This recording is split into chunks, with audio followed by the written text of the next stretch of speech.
मेरा एक्सीडेंट हुआ था 2015 में। उसके बाद मेरा स्पाइनल कॉर्ड डैमेज हो गया था। तो डॉक्टर ने मेरे को ये बोला था कि आप कभी बैठ नहीं पाओगे। तो वो चीज़ मेरे मन में आ गई।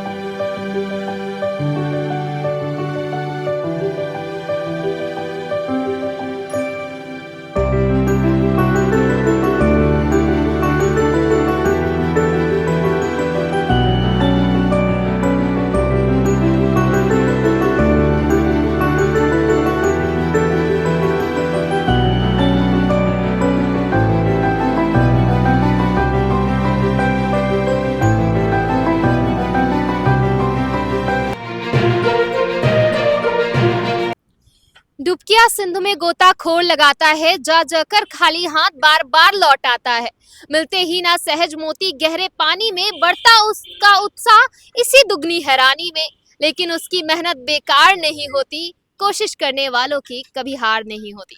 नमस्कार, मैं साक्षी त्रिपाठी हिंदुस्तान 24 के स्पेशल प्रोग्राम सफरनामा में आप सभी का स्वागत करती हूँ। आज इस भागदौड़ भरी जिंदगी में हमारे पास नेगेटिविटी के हजार वजह हैं, नकारात्मकता की हजार सोच है, पर हमें एक सकारात्मक सोच ढूंढने के लिए बहुत समय लग जाता है। हमें वो जीने की एक वजह, वो एक खुशी, वो एक उत्साह ढूंढना आज की इस भागदौड़ भरी जिंदगी में बहुत ही मुश्किल होता है।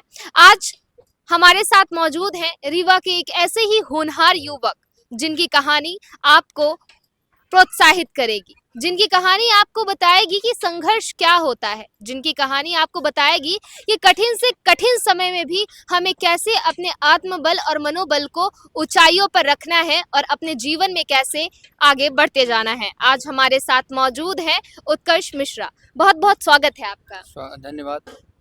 सबसे पहले हमारे दर्शक आपसे जानना चाहेंगे कि आप कौन हैं, कहाँ से हैं और आप क्या करते हैं? देखिए, मेरा नाम उत्कर्ष मिश्रा है और मैं सिरमौल गांव है, सिरमौल ब्लॉक है, मैं वहाँ का हूँ। और मैं मार्शल आर्ट खेलता हूँ पैरा कैटेगरी से। और उसके अलावा मैं फ़िटनेस पे काम कर रहा हूँ। एक मेरा मोटिव है कि जो अगर आप लाखों हज़ारों करोड़ों रुपए कमा लीजिए, लेकिन अगर आप अपने आप को फिट नहीं रख पाओगे तो वो पैसा आपका किसी काम का नहीं। अगर आपके शरीर में बीमारियां हैं तो उसको ठीक करना चाहिए। और आप कितना भी कमाओ, एक दिन में कम से कम आपको 1 घंटा 2 घंटा अपने फिटनेस के लिए देना चाहिए। तो आजकल का जो युवा है वो बहुत जल्दी हताश और निराश हो जाता है। सही सलामत है, उसके पास हाथ पैर आंखें सब कुछ सही सलामत है, फिर भी वो कहीं ना कहीं जिंदगी से हार मान लेता है। तो आपने अपने इस दौर में खुद को कैसे मोटिवेट रखा? देखिए, सबसे पहले तो मैं बताना चाहता हूँ कि मेरा एक्सीडेंट हुआ था 2015 में। उसके बाद मेरा स्पाइनल कॉर्ड डैमेज हो गया था। तो डॉक्टर ने मेरे को ये बोला था कि आप कभी बैठ नहीं पाओगे। तो वो चीज़ मेरे मन में आ गई कि मैं नहीं कर पा रहा हूँ, और करीब 2 ढाई साल ऐसी चीज़ें चलती रहीं। उसके बाद फिर मैंने यहाँ रेड क्रॉस है आपका रीवा में, यहीं पे गुप्ता पेट्रोल पंप के पीछे। तो यहाँ पे मैंने अपना फिजियोथेरेपी स्टार्ट किया। धीरे धीरे करके इम्प्रूवमेंट होना चालू हुआ। और अब मैं फिर उसके बाद कोविड का टाइम आया, और उसके बाद फिर मैंने अपना यूट्यूब पे चैनल बनाया और मैं वीडियो पे काम करने लगा। पहले ऐसे नॉर्मल वीडियो बनाता था, मैं फ़िटनेस की वीडियोस बनाता हूँ। और जब से मैं फ़िटनेस पे आ गया हूँ तो मेरे को इतना प्रॉफिट हो रहा है, इस वजह से मैं बोल रहा हूँ कि आपको फ़िटनेस पे काम करना चाहिए। ऊपर का तो मेरा शरीर मजबूत हो ही रहा है, साथ में मेरे पैरों में इतना इम्प्रूवमेंट हुआ है कि अब मैं थोड़ा थोड़ा कुछ पकड़ के चल सकता हूँ। आपने कहा कि आप पैरा मार्शल आर्ट्स में नेशनल तक गए हैं, तो ये मार्शल आर्ट का सफर आपका कहाँ से शुरू हुआ? हमारे कोच हैं श्री तोष राम कनौजी जी, स्पोर्ट्स कॉम्प्लेक्स में प्रशिक्षण देते हैं। तो बस मैं एक दिन कॉलेज गया था और वो मुझे मिले, तो मेरी इच्छा थी हमेशा से कुछ खेलने की। तो मैंने उनसे ऐसे ही चर्चा की, बात की, तो उन्होंने कहा कि आप बिल्कुल क्लासेस ज्वाइन कर सकते हो। थोड़ा मैं शुरू में थोड़ी सी दिक्कत हुई, क्योंकि पूरे क्लास में मैं रीवा में अकेला पैरा का बच्चा था मार्शल आर्ट जूजित्सु में। तो थोड़ा सा दिक्कत होती थी, पर धीरे धीरे करके सब कुछ नॉर्मल हो गया और मैं उनके साथ प्रैक्टिस करने लगा। जब मैं कहीं भी खेलने जाता हूँ तो मेरे लिए प्लस पॉइंट ये होता है कि मैं जिन लड़कों के साथ प्रैक्टिस करता हूँ वो एकदम नॉर्मल होते हैं। तो नॉर्मल लोगों के साथ आपका ये जो प्रैक्टिस रहता है, आपको कहीं ना कहीं तो डिफिकल्टी लगती होगी, आप उससे कैसे मतलब कम अप करते हैं? नहीं, वो मेरे लिए एकदम आसान हो गया। और उसकी सबसे बड़ी वजह है कि हमारे जो कोच हैं उनका जो सिखाने का तरीका है वो बहुत शानदार है। और उनकी वजह से ही है जो है सब कुछ है। आज का यूथ जो है कहीं ना कहीं आलस से घिरा हुआ है, और आप कह रहे हैं हेल्थ टिप्स की बात कर रहे हैं, फिजिकल फिटनेस पे आप जोर दे रहे हैं। तो फिजिकल फिटनेस के लिए आप क्या कहना चाहेंगे? क्योंकि जिम और सारी चीज़ें, यूथ जो है gym, protein diet and all this in सारी चीज़ों में उलझा हुआ है। तो आप एक हेल्दी रूटीन में आप क्या कहेंगे यूथ के लिए? देखिए, सबसे पहली बात तो जो मैं जब सुनता हूँ तो मुझे बड़ा अजीब लगता है। लोग ये बोलते हैं कि अगर वो जिम नहीं जा सकते तो बॉडी नहीं बना सकते, अगर वो जिम नहीं जा सकते तो अपने आप को फिट नहीं रख सकते। यानी कि अगर आपके पास डंबल नहीं है तो आप अपने आप को मजबूत नहीं बना पाओगे, आप अपने शरीर पे काम नहीं कर पाओगे। यार भाई, तुम सबसे पहले एक छोटा-सा ईंट उठा लो और उससे करना शुरू करो। पहले एक छोटी-सी सीढ़ी चढ़ोगे तब तो पहाड़ तक पहुँचोगे। अगर करने का मन है, सबसे बड़ी बात, अगर करने का मन है तो तुमको कोई नहीं रोक सकता, और अगर बहाने बनाने तो तुमको कुछ भी दे दिया जाए तुम नहीं कर पाओगे। मेरा 75 हार्ट का चैलेंज चल रहा था, 75 दिन मैंने लगातार किया है। मेरी आईडी है उत्कर्ष मिस्टर 1279 इंस्टाग्राम पे, उस पे पूरी वीडियोस अपलोड है। मैं पूरे ठंडी पे जाके वीडियो बनाता था, कंटिन्यू जाता था, सुबह शाम डेली मैं एक्सरसाइज करता हूँ। और सबसे बड़ी बात क्या है, उसमें मैंने एक चैलेंज और लिया था कि पूरे ठंडी में मैं कपड़े निकाल के एक्सरसाइज करूँगा, मतलब अपर बॉडी में मैं कुछ भी नहीं पहनता था और एक एक डेढ़ डेढ़ घंटे लगातार एक्सरसाइज करता था। तो मैं ये देखना चाहता था कि क्या इस ठंडी में मैं सर्वाइव कर पाऊंगा, और अगर मैं इस सिचुएशन में कर पाया तो फिर बाकी लोग तो नॉर्मल बिल्कुल कर पाएंगे। आप नेशनल लेवल की बात कर रहे थे, तो नेशनल लेवल में आप मेडल दिखा रहे थे मुझे, क्या आप हमारे दर्शकों को वो मेडल दिखा सकते हैं? ये मेरा नेशनल का मेडल है, ये देवास में मेरा आया था मार्शल आर्ट में, और ये स्टेट का मेरा मेडल है, ये मेरा भोपाल में आया था।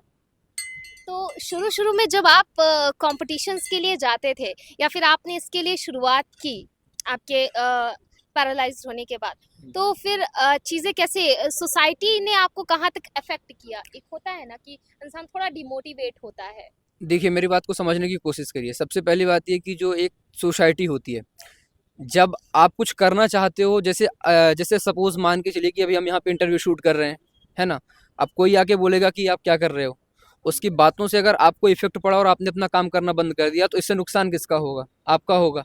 इसलिए होगा क्योंकि वो जो लोग आपको आके बोलेंगे, वो आपको आके खाने के लिए नहीं देने वाले। वो आपके लिए कुछ नहीं करने वाले। अगर आपको थोड़ी-सी भी दिक्कत आ जाए, मेरा अनुभव मैं बता रहा हूँ, आपके माँ-बाप के अलावा और कोई नहीं खड़ा होने वाला आपके साथ। तो सबसे पहली बात, अगर आप लोगों से शर्म करते रहोगे कि सोसाइटी क्या बोलेगी, समाज क्या बोलेगी, तो आप अपने जीवन में कुछ भी अचीव नहीं कर पाओगे। ये मेरा 100% मैं बोल रहा हूँ। तो सबसे पहले तो लोगों को इग्नोर कर दो उनको, कि जो भी लोग बोल रहे हैं छोड़ दो। जैसे आप कुछ कर रहे हैं ना, तो आप लोगों को लगेगा कि ये गलत कर रहा है। और दुनिया, एक सबसे बड़ी बात क्या है कि आप इस दुनिया में हर किसी को एक साथ सेटिस्फाइड नहीं कर सकते हो। जैसे मैं कुछ कर रहा हूँ तो मेरा काम 4 लोगों को अच्छा लगेगा, 4 लोगों को बुरा लगेगा। तो हमको सिर्फ प्लस पॉइंट लेके चलना है और हमको अपना काम करना है। हमको सिर्फ अपने आप पे ध्यान देना है, अपने आप पे काम करना है। तो उत्कर्ष का अगला टारगेट क्या है? मेरा अगला टारगेट ये है कि मैं फ़िटनेस पे जो काम कर रहा हूँ, उसके लिए मैं मोटिवेट करूँ लोगों को। और मेरा अगला टारगेट है, मेरा इंटरनेशनल टूर्नामेंट है जून में अबू धाबी में, दुबई में। तो मैं उसकी तैयारी कर रहा हूँ बस। गवर्नमेंट की तरफ से और या फिर यहाँ लोकल जो नेता हैं उनकी तरफ से आपको कोई सपोर्ट अथॉरिटीज से पहले शुरू में कैसा रहा और अब कैसा है जब आप नेशनल खेल चुके हैं? देखिए, मैं जब जब भी खेलने गया हूँ तो नेशनल मुझे खेलने जाना था, तो उसके लिए मेरी एक दीदी हैं, तो उन्होंने मुझे फ़ंड दिया था। और जब मैं स्टेट खेलने गया था तो कलेक्टर मैडम के पास में गया था, उन्होंने मेरे को पैसे दिए थे। यहाँ पे रेड क्रॉस सोसाइटी है, फिर वहाँ से मुझे पैसा गया। मतलब गवर्नमेंट से मेरी हेल्प होती रहती है बीच-बीच में। होती रहती है। एक सबसे बड़ा सवाल है उत्कर्ष कि जो आज का यूथ है, हम देखते हैं अक्सर ये जो सुसाइडल केसेस हैं वो बहुत तेजी से बढ़ रहे हैं। एग्जाम में फेलियर तो सुसाइड, लाइफ में फेलियर तो सुसाइड। यूथ इतना डिमोटिवेट हो रहा है कि वो छोटी से छोटी चीज़ें, छोटे से छोटे स्ट्रेस को नहीं बर्दाश्त कर पा रहा है। तो इस भाग दौड़ भरी जिंदगी में आप यूथ से क्या कहना चाहेंगे?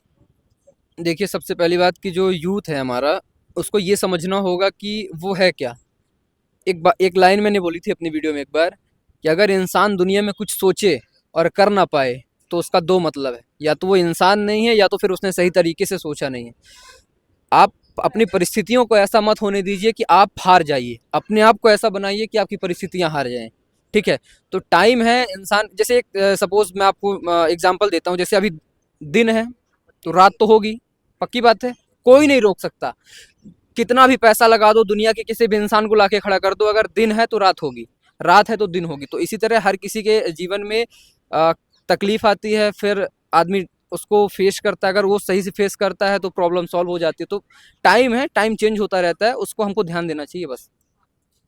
तो ये थे हमारे साथ रीवा के होनहार उत्कर्ष, जिन्होंने अपने संघर्ष की कहानी हमसे साझा की और बताया कि कैसे युवाओं को खुद को मोटिवेट रखना चाहिए और छोटी छोटी बातों से घबराना नहीं चाहिए, क्योंकि जिंदगी अभी बाकी है।